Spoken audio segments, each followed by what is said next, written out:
Bismillahirrahmanirrahim. Assalamualaikum warahmatullahi wabarakatuh.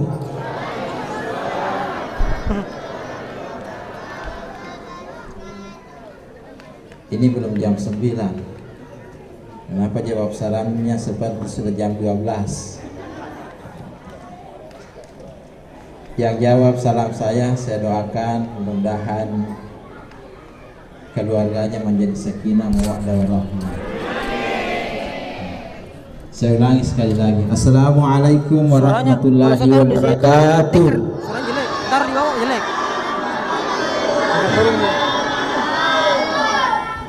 Saya tambah doanya mudah-mudahan putra putrinya menjadi putra putri yang soleh dan soleh. Sini saja, dekat sini saja. Tadi saya taruh di lantai juga. Alhamdulillahirabbil alamin. Suara jelek semua lah. Wa bihi nasta'in ala umuri dunya waddin. Assalatu wassalamu ala khatamil anbiya'i wal mursalin Sayyidina Muhammad wa ala alihi wa sahbihi ajma'in wa man tabi'ahum bi ihsanin ila yaumiddin. Rabbana iftah bainana wa baina qaumina bil haqq wa anta khairul fatihin. Rabbi shrah li sadri wa yassir li amri wahlul 'uqdatam min lisani yafqahu qawli. Bapak-bapak, ibu-ibu, hadirin hadirat yang saya hormati, saya muliakan. Wabil khusus para tamu khusus yang mohon maaf saya tidak bisa sebutkan namanya satu persatu. Bapak-bapak dan ibu-ibu, hadirin hadirat yang saya hormati, saya muliakan. Sekali lagi mohon maaf saya tidak bisa sebutkan nama tak satu persatu. Maklumlah kalau orang baru. Tapi sebagai bentuk apresiasi saya ingin memulai tausiah hikmah maulid pada malam hari ini dengan pantun. Dan insya Allah juga saya akhiri dengan pantun. Pantun saya yang pertama, jalan-jalan ke Kabupaten Yapen, tak sempat singgah beli pulpen. 1000 kesan tak mampu tertulis, kenangan terindah yang teramat manis.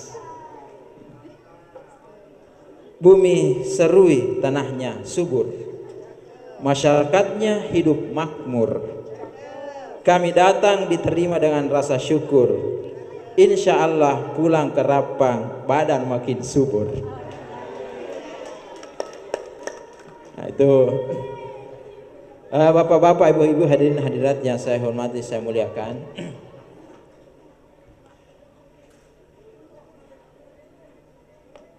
Sebagaimana kita ketahui bersama bahwa Nabi Muhammad SAW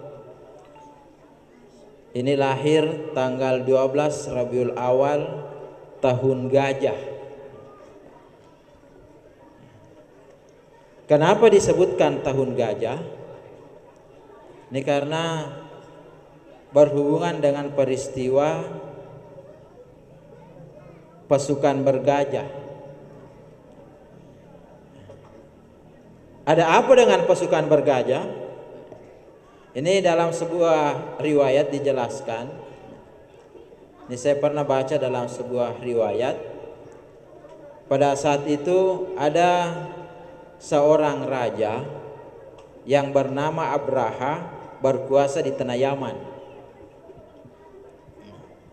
Abraha ini seorang pengusaha yang bukan seorang pengusaha, seorang penguasa yang zalim.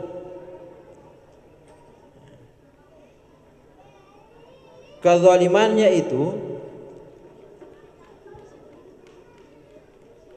salah satu kezaliman Raja Abraha ini, dia berkuasa di Yaman tetapi iri melihat kota Mekah yang banyak pengunjungnya.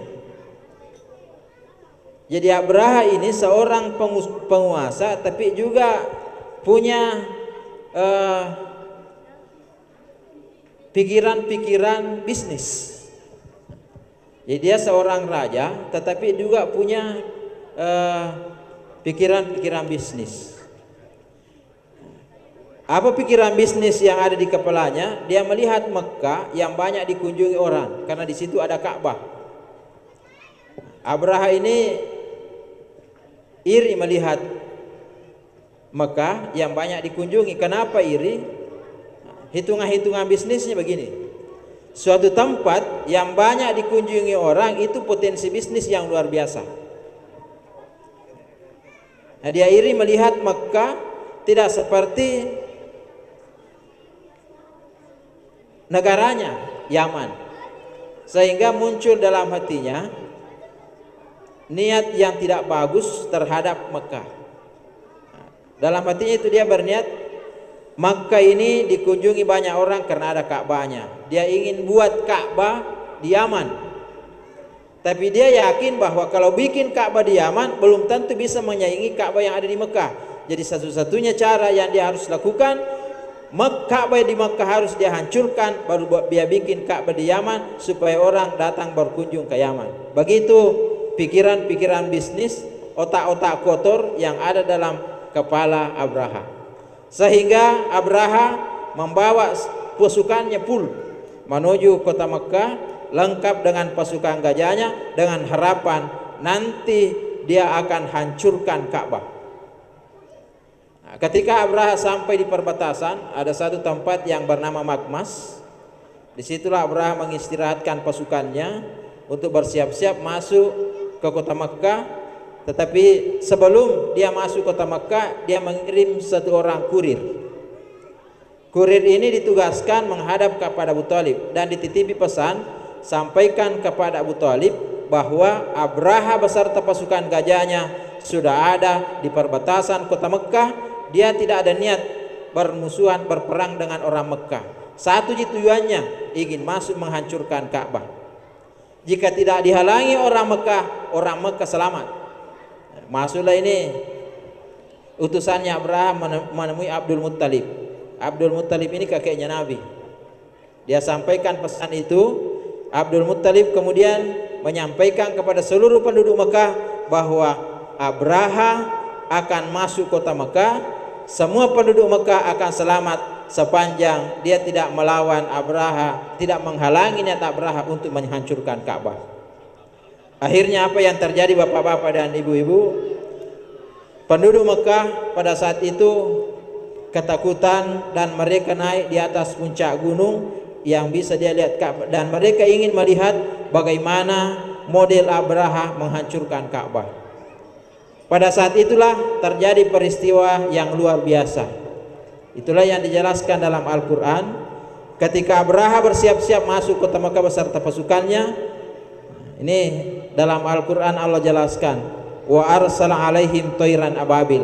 Maka Allah memerintahkan kepada burung-burung untuk datang menggempur Abraha dengan pasukannya. Dengan gempur apa? Wa arsala toiran tarmihim bihijaratin min sijil.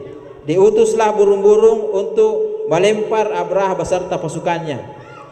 Menurut pendapat ulama tafsir, ini yang biasa saya baca, ini hebatnya cara burung ini melempar, bapak-bapak dan ibu-ibu, itu tidak sama ketika kita melempar. Biasa ketika kita melempar sesuatu itu tidak tepat sasaran, tapi burung ini tak satu pun lemparannya yang meleset. Setiap burung ini membawa 3 batu, satu di mulutnya dan 2 di kakinya. Jadi setiap burung bawa 3 batu. Nah, tidak ada lemparan burung ini yang meleset. Kenapa? Karena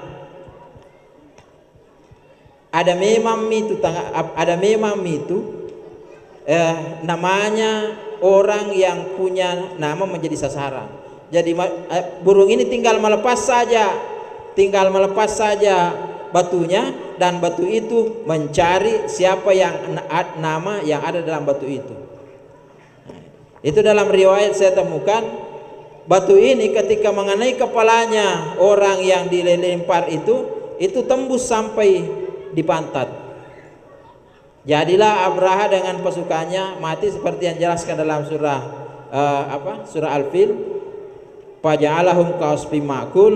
Abraha beserta pasukannya hancur dan mati seperti daun-daun yang dimakan ulat.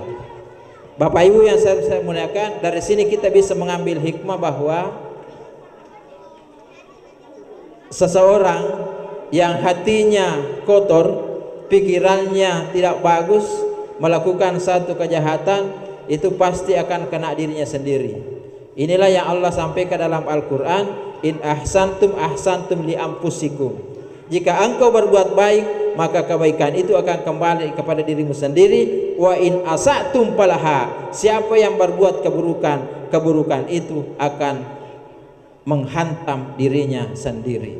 Dan peristiwa inilah yang diabadikan dalam sejarah tahun gajah, karena persis pada saat itu, pada tahun itu lahirlah seorang yang sangat mulia yang bernama Muhammad sallallahu alaihi wasallam, sehingga dikatakan Nabi Muhammad lahir tanggal 12 Rabiul Awal tahun gajah.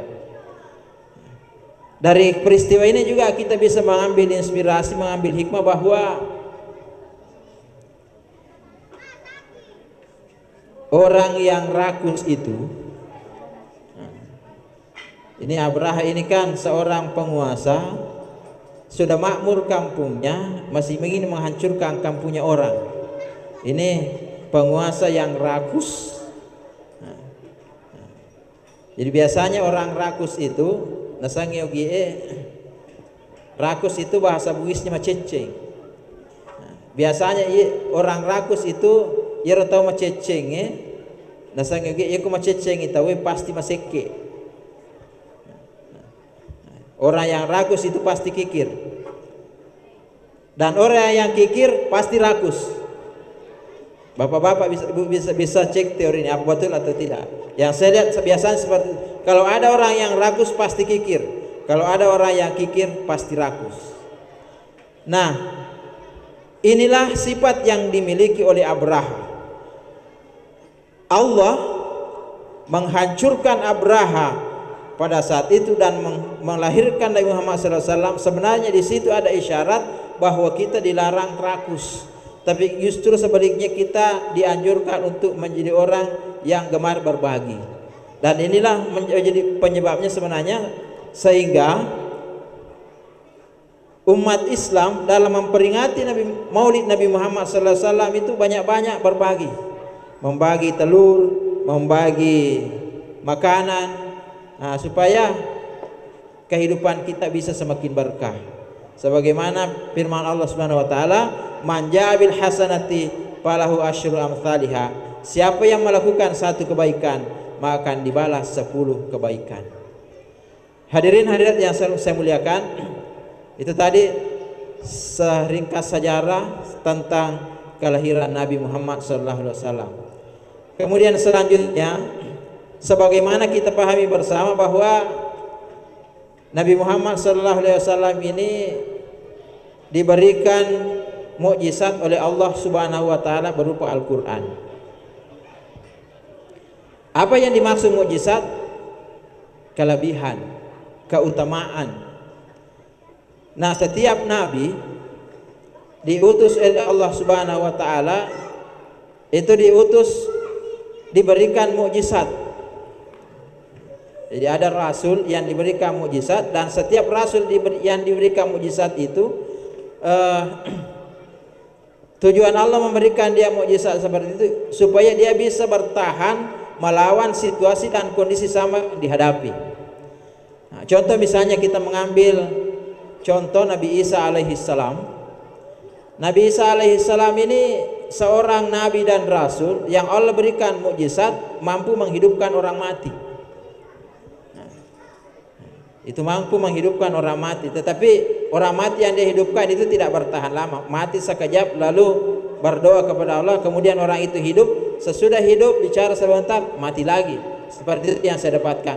Kenapa Nabi Isa alaihissalam diberikan mukjizat mampu menghadapi orang mati? Karena tantangan terbesar yang dihadapi Nabi Isa alaihissalam adalah banyak dukun hebat. Nah, tidak ada dukun hebat saat itu yang bisa menghidupkan orang yang mati, dan tampillah Nabi Isa alaihissalam diberikan oleh Allah mukjizat mampu menghidupkan orang yang mati meskipun sekejap. Begitupun dengan Nabi Musa alaihissalam. Nabi Musa itu diberikan mukjizat tongkat serbaguna. Kenapa? Tantangan terbesar yang dihadapi Nabi Musa alaihissalam adalah tukang sihir. Sehingga Nabi Musa diberikan tongkat. Tongkatnya itu tongkat serbaguna, bisa membelah lautan menjadi daratan, bisa menjadikan daratan sebagai lautan, dan bisa merubah tongkatnya jadi ular. Dan tidak ada tukang sihir yang mampu melakukan itu. Itu Allah memperlihatkan kekuasaannya. Nabi Muhammad SAW diberikan mukjizat Al-Quran. Kenapa?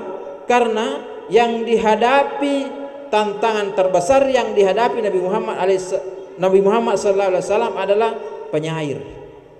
Ya, orang-orang Arab itu banyak pintar bersair, Pak.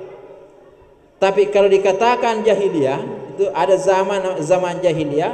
Kenapa dikatakan jahiliyah? Jahil artinya berasal dari kata jahlun, bodoh. Sebenarnya tidak bodoh. Dia cerdas, pintar bersyair. Itu salah satu syair Arab itu ada seperti ini. Al-ilmu bila amalin kasyajarati bila thamarin. Ilmu yang tidak diamalkan bagaikan pohon yang tidak berbuah. Itu syairnya orang Arab. Syairnya orang Arab seperti itu. Jadi orang Arab itu pintar bersyair. Nah, Al-Quran, mukjizat Nabi Muhammad SAW itu lebih indah syairnya daripada syair-syairnya orang Arab. Nah, karena ini tantangan yang dihadapi. Nah, di samping itu mukjizat Al-Quran sebagai mukjizat ini juga bisa kita manfaatkan untuk segala macam urusan, dan bisa kita jadikan alat untuk mendapatkan rahmat dari Allah Subhanahu wa taala. Nah, ini juga yang ingin saya sampaikan. Mudah-mudahan ini bisa menjadi oleh-oleh bagi kita semua. Tapi ini kita harus yakin bahwa yang namanya mukjizat itu, Al-Quran sebagai mukjizat ini, Al-Quran bisa dipakai dalam segala tempat dan bisa menjadi jalan bagi kita untuk mendapatkan rahmat. Sebagaimana firman Allah, wa nunazzilu minal Qur'an ma huwa syifaa'un wa rahmatul lil mu'minin. Dan kami turunkan Al-Qur'an kepada Nabi Muhammad SAW beserta umatnya agar bisa menjadi syifa, obat dan rahmat bagi orang-orang yang beriman. Siapa orang beriman itu? Yang meyakini betul Al-Qur'an itu bisa menjadi penolong. Bagaimana caranya bapak-bapak dan ibu? Ini saya beri satu contoh. Ada hadis Nabi. Nabi itu pernah bilang begini, suratul Fatihah itu sesuai dengan apa yang kita niatkan. Saya ulangi, surah Al-Fatihah itu sesuai dengan apa yang kita niatkan. Maksudnya, kalau surah Al-Fatihah ini kita baca, ada sesuatu yang kita niatkan, insya Allah itu bisa terwujud. Dan bapak-bapak dan ibu, ini saya pernah buktikan. Bagaimana saya membuktikan? Suatu ketika saya mengalami keresahan yang luar biasa. Keresahan apa itu? Ketika istri saya mengandung anak saya 9 bulan dan sudah mau melahirkan. Nah, laki-laki itu biasa kalau istrinya mau melahirkan, itu biasa gelisah, resah. Kalau betul-betul dia cinta istrinya. Tapi saya tidak katakan bahwa kalau ada suami yang tidak resah kalau istrinya mau melahirkan, itu bukan berarti tidak cinta. Tapi sebagian besar laki-laki yang sangat mencintai istrinya, ketika istrinya mau melahirkan, dia resah. Saya punya pengalaman seorang senior. Itu ada senior saya ketika itu masih ada telepon-telepon, wartel-wartel itu bertebaran. HP saat itu masih langka. Istrinya masuk rumah sakit, bayangkan HP-nya dia pegang, begitu resahnya tidak sadar kalau HP-nya dia pegang, dia pergi cari wartel, menelpon. Itu begitu rasanya. Kira-kira seperti itu gambaran keresahan saya ketika istri saya mau melahirkan, dan saya lihat betul-betul perempuan itu, Pak. Bagi ini yang belum pernah melihat istrinya melahirkan, itu perempuan kalau mau melahirkan, Betul kata orang tua, itu antara hidupnya itu apa? Antara hidup dan mati. Bisa dibayangkan sesuatu jalan yang sempit itu akan dilewati oleh benda yang begitu besar. Bayangkan beratnya itu perempuan kalau melahirkan. Dan itulah yang saat itu saya rasa melihat istri saya setengah mati nasang yogi napas semat dengi setengah mati itu mau keluarkan apa yang ada di dalam perutnya, tapi setengah mati. Pada saat itu seperti ada ilham yang bisi saya. Apa yang saya lakukan? Saya pegang perutnya istri saya baca suratul Fatihah. Saya baca suratul Fatihah sampai pada kata ayat Iyyaka na'budu wa iyyaka nasta'in. Hanya Engkau Tuhan yang aku sembah dan hanya Engkau Tuhan yang aku minta pertolongan. Saat itu hati saya mengatakan, ya Tuhan, tolonglah istri dan anakku, selamatkan keduanya. Persis ketika sampai siratal ladzina an'amta 'alaihim ghairil maghdubi 'alaihim waladdallin, seperti ada yang dorong itu anak keluar, cek, langsung keluar. Ini pengalaman pribadi saya. Jadi ini bisa dipraktikkan bapak-bapak dan ibu jika ada istrinya putra putrinya mau melahirkan, ini bisa dicoba dipraktikkan. Ini bukti bahwa Al-Quran itu syifa'u wa rahmatul lil mu'minin. Ibu-ibu, Bu, mau ki suami tak tidak kajili-jili. Apa itu kajili-jili? Suka lirik-lirik yang halus-halus itu. Dan liriknya bukan lirikan sembarangan, ada lirikan serius. Itulah yang disebut dalam bahasa Bugis kajili-jili. Kalau mau ki suami tak tidak kajili-jili, ini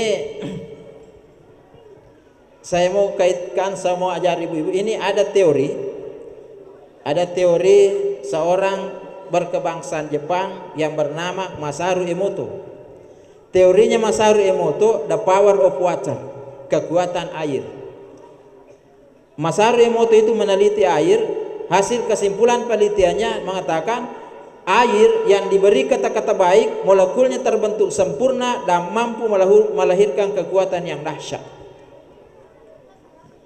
Tidak ada kata yang baik sebaik Al-Quran. Sebagai orang Islam, sebagai orang beriman, kita harus yakin ini.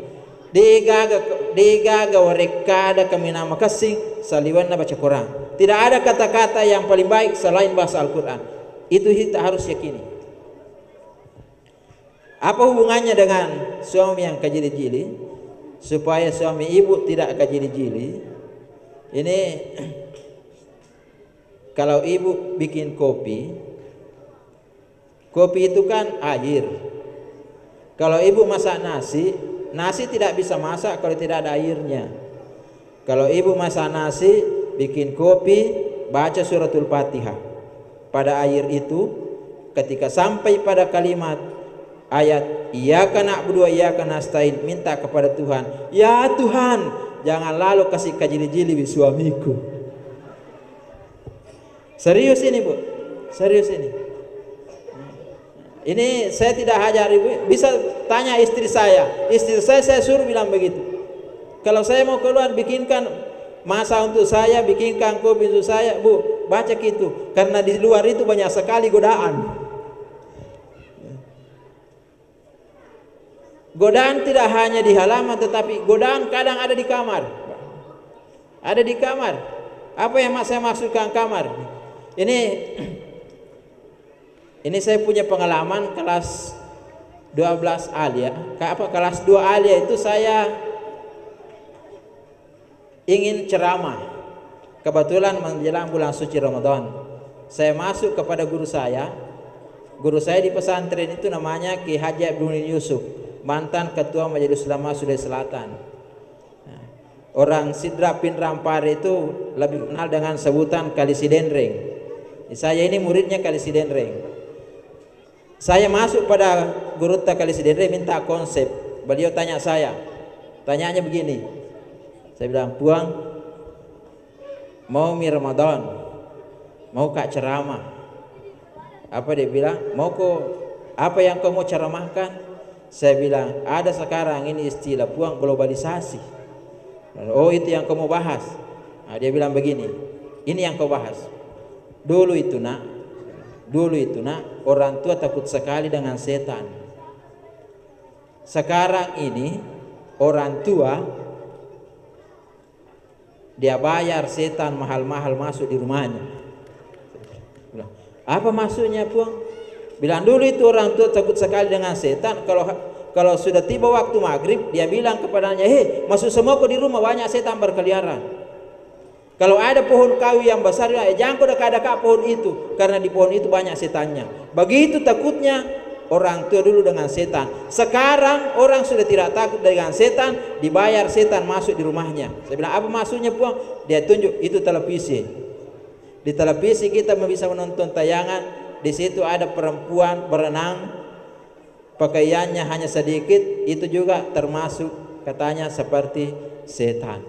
Main poli, dia bilang kalau laki-laki menyanyi pakai jas, tapi kalau perempuan menyanyi pakai daster, itu juga bagian dari setan. Itu kata guru saya.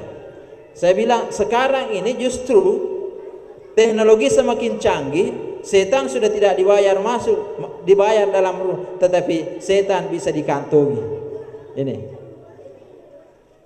orang bisa saja kejili-jili, bisa saja melirik-lirik itu ketika dia dalam kamarnya, dia melihat tayangan-tayangan, dan tayangan itu banyak bisa membuat rumah tangga seseorang hancur. Banyak pak, gara-gara HP orang, gara-gara HP, gara-gara Facebook, gara-gara WhatsApp, gara-gara dan lain-lain sebagainya, media-media sosial itu kalau tidak terkendali itu bisa menjadi jalan penghancur rumah tangga. Makanya ibu-ibu hati-hati ki, banyak-banyak ki berdoa, terutama itu tadi.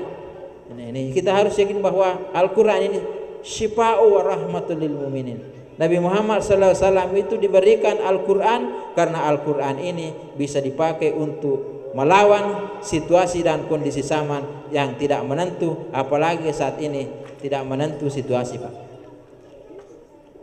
Ada orang kelihatan baru sebulan yang lalu menikah dengan pesta yang begitu mewah, tetapi apa yang terjadi 1 bulan kemudian dia melapor ke pengadilan dan melapor ke polisi kekerasan dalam rumah tangga. Siapa itu? Listi Kejora.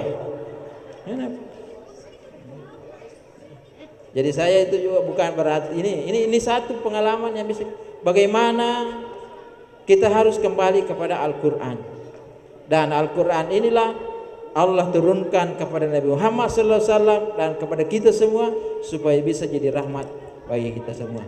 Jadi ini hikmah yang kedua. Jadi hikmah yang pertama tadi dari kasus Abraha, jangan berniat jahat kepada orang. Jangan niat jahat kepada orang, kalau itu kita lakukan itu akan menghantam diri sendiri. Yang kedua, jadikan wahyu yang diturunkan Allah kepada Nabi Muhammad mukjizat. Mari kita manfaatkan Al-Quran ini dengan sebaik-baiknya untuk menolong kita. Yang terakhir, Nabi Muhammad SAW itu mampu mempersaudarakan orang Islam dengan non-Islam. Itulah yang dikenal dalam sejarah masyarakat Madani, atau dalam bahasa Inggrisnya civil society.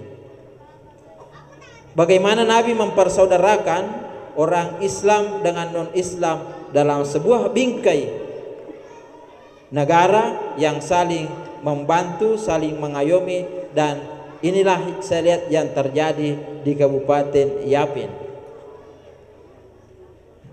Islam adalah agama yang sangat moderat. Islam agama yang moderat, dan saya mengajak mari kita sekolahkan putra-putri kita di sekolah yang moderat. Jangan kita sekolahkan putra-putri kita di sekolah yang radikal. Yang mana itu sekolah yang radikal? sekolah yang tidak setuju dengan NKRI, sekolah yang menentang NKRI. Di Indonesia ada Pak sekolah yang, penelitian saya ketika saya ingin mencapai gelar doktor ini di Sulsel, itu pengaruh pondok pesantren, manajemen pondok pesantren dalam manajemen strategi pondok pesantren mencegah radikalisasi Islam di Sulawesi Selatan. Hasil penelitian saya, memang ada pesantren yang berpotensi melahirkan kader-kader radikal yang bisa merongrong NKRI. Ini yang harus bapak-bapak dan ibu perhatikan. Jangan sembarang masuk ke anak tadi sekolah. Lihat, kalau ada sekolah tidak ada tiang benderanya, itu ciri-ciri. Ini ciri-ciri. Saya tidak katakan itu radikal, tapi ini ciri-ciri. Kalau ada sekolah yang tidak mau menyanyi Indonesia Raya, ini juga ciri-ciri, dan ini berpotensi radikal. Nabi Muhammad SAW sangat membenci orang-orang yang suka membuat kerusuhan, karena agama kita adalah rahmatan lil alamin. Dan saya kira tema Maulid kita ini, momentum peringatan Maulid, mempererat ukhuwah Islamiyah. Ada kelompok yang hanya senang bergaul dengan yang satu paham dengannya. Ini ciri-ciri radikal. Kita bermaulid itu kita ingin mempererat ukhuwah, dan kita harus sambut bahwa Mapas Sirapi ini mengangkat tema ini untuk merajut. Mungkin ada hal-hal yang pernah membuat kita terkotak-kotak. Maulid ini kita jadikan perekat untuk memperbaiki ukhuwah Islamnya, persaudaraan dengan sesama muslim. Tapi lebih jauh daripada itu, sebenarnya ada konsep negara kita yang ditelurkan oleh para ulama-ulama kita, ukhuwah wataniyah, persaudaraan dengan sesama warga bangsa, dan ukhuwah insaniyah, persaudaraan dengan sesama manusia. Makanya dalam Al-Quran itu dua syaratnya kalau kita ingin selamat. Pertama, hablum minallah wa hablum minan nas. Duribat alaihim wadzilatu inama thukifu illa bihablim minallah wa hablim minan nas. Kamu akan mendapatkan kesulitan hidup aina ma thukifu, dimanapun kamu berada, illa bihablim minallah, kecuali memperbaiki hubungan dengan Tuhan, wa hablim minan nas, memperbaiki hubungan dengan sesama manusia. Ayat ini tidak mengatakan wahablum minal Islam, perbaiki hubungan dengan sesama orang Islam, tetapi sesama manusia. Siapapun manusia harus kita perbaiki hubungan, harus kita perbaiki silaturahim jika kita ingin hidup di dunia ini dengan tenang dan selamat. Dan saya kira inilah yang dicontohkan Nabi Muhammad SAW yang patut kita tiru di Kabupaten Yapen ini yang majemuk. Ada Jawanya, ada Bugisnya, ada Papuanya, dan lain-lain sebagainya. Kalau ini bersatu akan menjadi sebuah kekuatan yang luar biasa untuk kemajuan negara kesatuan Republik Indonesia yang sama-sama kita cinta ini. Bapak-bapak, ibu hadirin yang kami muliakan, terakhir saya ingin pamit. Insyaallah besok sudah 4 hari di sini. Saya datang hari Kamis. Saya ingin pamit. Besok akan tinggalkan Kota Serui. Mohon doa atas semua, perjalanan saya dilancarkan dan selamat sampai di tujuan. Mudah-mudahan kita bisa berjumpa lagi. Dan saya ingin menutup dengan pantun. Pantun ini kesan saya selama berada di Serui. Masyarakat Serui amat religius, belajar agama sangat serius, penceramah santai tapi serius, berusaha memberi petunjuk ke jalan yang lurus. Kami pulang kampung dengan senang hati, membawa berkah yang menyenangkan hati. Semoga silaturahim tertanam kokoh di hati dan silaturahim tetap terjaga. Jika ada jarum yang patah, jangan simpan di dalam laci. Jika ada kata yang salah, jangan disimpan di dalam hati. Hadanallahu wa iyyakum ajmain, wallahu yatawalla sholihin. Wassalamualaikum warahmatullahi wabarakatuh.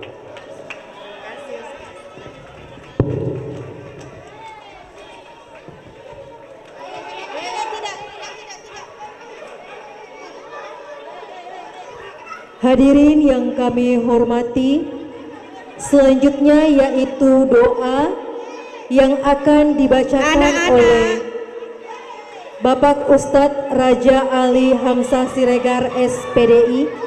Kepada Ustadz dengan hormat kami persilahkan. Biarkan dulu lewat dulu. Ya.